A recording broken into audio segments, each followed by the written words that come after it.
Guys আজকে সকাল থেকে সেমন একটা ভিডিও করা নেই। আজকে মন আর শরীর আমার প্রচুর খারাপ। তাও কি করা যাবে গাইজ, রান্না তো করতে হবে। রান্না করে আমার মুখ চোখের অবস্থা দেখো, ঝসে গিয়ে একদম মানে অবস্থা খারাপ।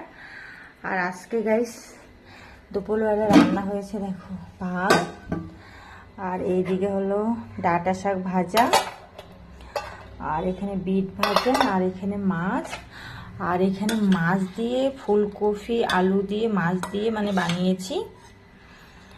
আর এইদিকে দেখো মাম্মামের জন্য ভাত রেডি করেছি, এখন মাম্মামকে খাওয়াবো, তারপরে আমি খাবার। আজকে অনেকটা লেট হয়ে গেল গাইজ, এখন বাজে হলো 2টা। মাম্মামকে খেতে দেবো। মাম্মাম এই যে দাও তোমার ভাত। এখন এই যে মাম্মাম ভাত খাবে, আমি মাছের কাঁটাটা ছাড়িয়ে দেবো। এই যে দেখো টিভি দেখতে দেখতে ম্যাডাম খাবে ভাত। কি রে, হাত ধুয়েছিস? না, তাহলে হাত ধুয়ে আয়।